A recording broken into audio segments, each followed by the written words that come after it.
Hello students, SSC CGL 2026 को जो candidate target कर रहे हैं, अब कहीं ना कहीं सेक्शनल है और इसके लिए आपको वास्तव में बहुत बेसिक्स अच्छे होने चाहिए।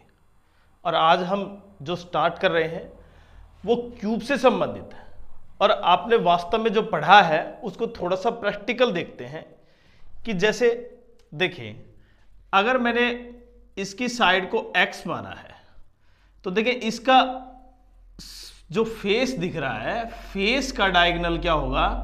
फेस का डायगोनल कितना होगा भाई?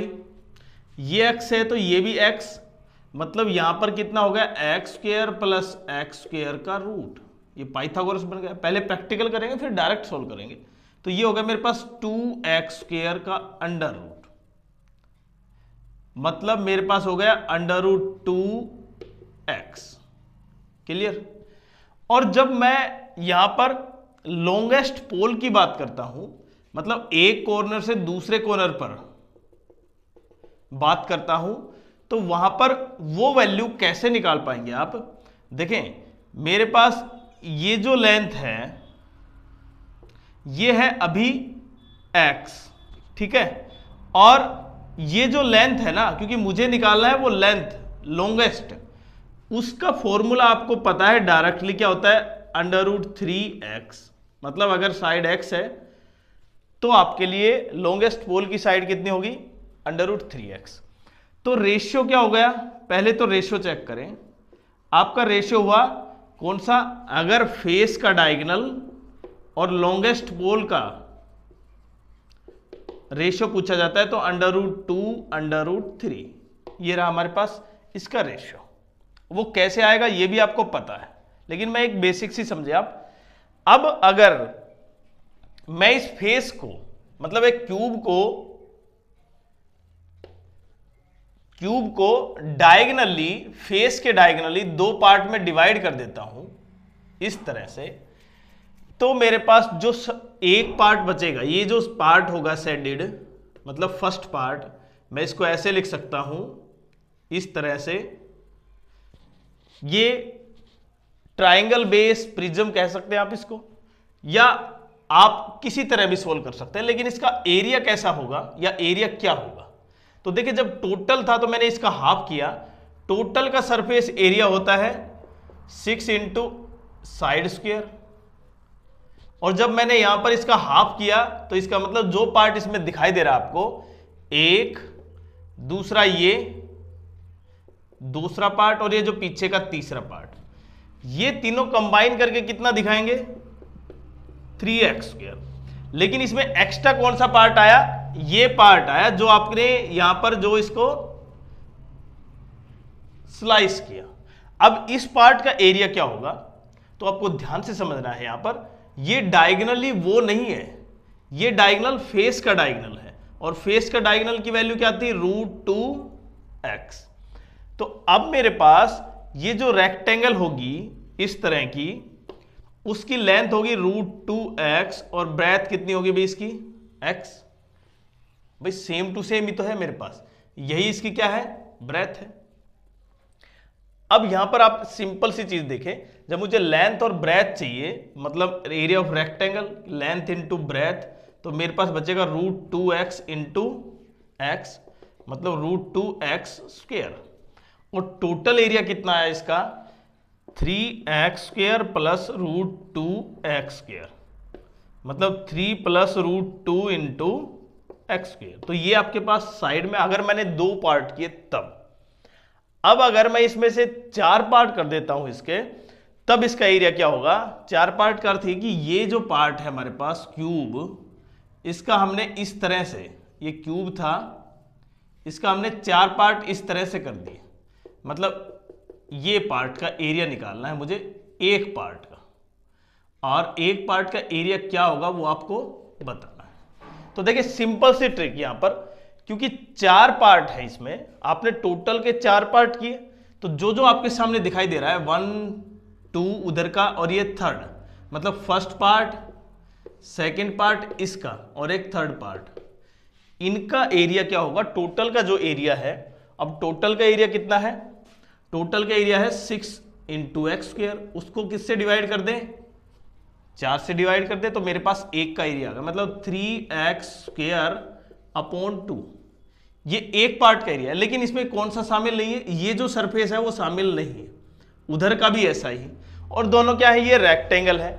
अब इसमें देखें लेंथ कितनी होगी, ये फेस का डायगोनल है टोटल, इसकी लेंथ कितनी होती है √2x फेस की डायगोनल की, और अगर मैं इसका हाफ करता हूं तो मेरे पास इस डायगोनल की लेंथ कितनी आ जाएगी, ये √2x अपॉन 2, मतलब x अपॉन √2।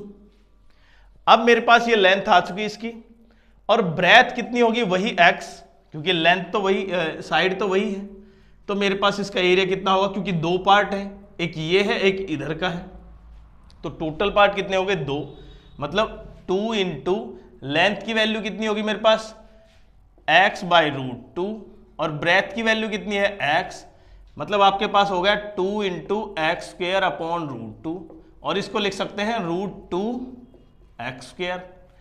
तो आपके सामने अब जो टोटल एरिया है एक का वो हो गया √2x²।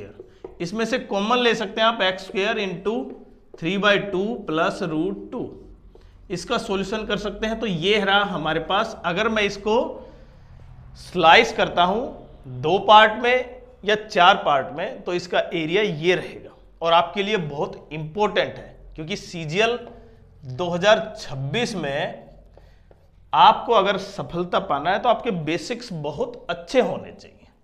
अब इसका सेकंड पार्ट देखते हैं।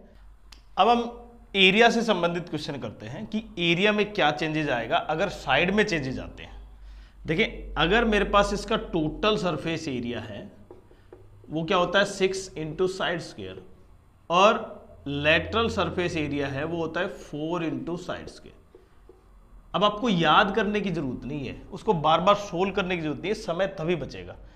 अगर साइड को हाफ कर दिया, ध्यान से समझना, अगर साइड को हाफ कर दिया तो टोटल सरफेस एरिया में क्या चेंज आएगा और CSA में क्या चेंज आएगा, आपको ये ध्यान रखना है।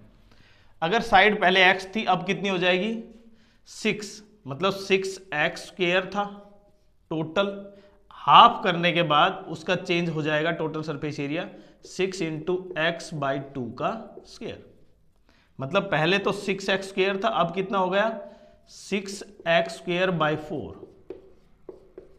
3x²/2। अब अभी जो कर्व सरफेस एरिया है उसमें क्या चेंजेस आया, तो 4 इंटू जो 4 साइड स्क्वायर था, अब वो चेंज हो जाएगा भाई 4x²/4। देखिए, साइड हाफ किया तो साइड उसकी कितनी हो गई 1/4 हो गई, 1/4। पहले 4x थी साइड x थी, तो तब उसका CSA था 4x², अब चेंज होने के बाद साइड कितनी होगी x², मतलब 1/4 पार्ट हो गया। अगर साइड को डबल कर दिया जाए तो कितना होगा, यहां पर डबल x 2x हो जाएगा, तो 6x² का चेंज होकर कितना हो जाएगा 24x², मतलब उसका 4 गुना। आपने एक सिंपल सी चीज देखी, उसका 3 गुना करते हैं तो कितना हो जाएगा 6x² का 3 गुना कितना हो जाएगा भाई 3 का स्क्वायर कितना हो जाएगा 9, 54x²। तो हमने डायरेक्टली ये चेंज किया कि जो साइड है अगर उसका जितना गुना हो रहा है, मतलब टाइम्स हो रहा है, तो उसका स्क्वायर बढ़ रहा है। यहां पर 1 गुना का 1, 2 गुना का कितना हो गया 4, 3 गुना का कितना हो गया 9, 4 गुना का 16। जब आपको डायरेक्ट मिल रहा है, यह है टोटल सरफेस एरिया। और CSA में देखें, CSA में तो आपने ये देखा कि मैं साइड को जितना टाइम्स करता हूं तो उसका CSA हो चाहे टोटल सरफेस एरिया हो, दोनों में उसी का स्क्वायर टाइम्स चेंज होता है। जैसे अगर मैंने 2 गुना किया साइड को, 3 गुना किया तो उसका स्क्वायर में वही चेंज आ जाता है। जैसे 2 गुना साइड डबल हुई तो एरिया क्या हो जाएगा डबल का स्क्वायर, मतलब 4 गुना। आपने केवल उसका स्क्वायर करना है, चाहे वो टोटल सरफेस एरिया हो चाहे कर्व सरफेस एरिया। अब परसेंटेज में चेंज कैसे करेंगे, जब आपने साइड को डबल किया, ध्यान से देखना होगा, साइड को डबल किया तो एरिया कितना हो जाएगा 4 टाइम्स हो जाएगा कि नहीं। अब 4 टाइम्स हुआ तब आपको केवल एक चीज पर ध्यान देना है कि इनमें डिफरेंस कितना है। देखिए यहां पर 4 टाइम्स हो गया, मतलब 3 गुना, तो इसका मतलब 300% एरिया इंक्रीज हो गया। यहां पर अगर 3 टाइम्स साइड को किया तो कितना हो गया भाई, वो 9 टाइम्स हो गया, मतलब 1 से 9 गुना हो गया। डिफरेंस कितना आ गया, 8, तो आपके लिए 800% बढ़ गया वो एरिया।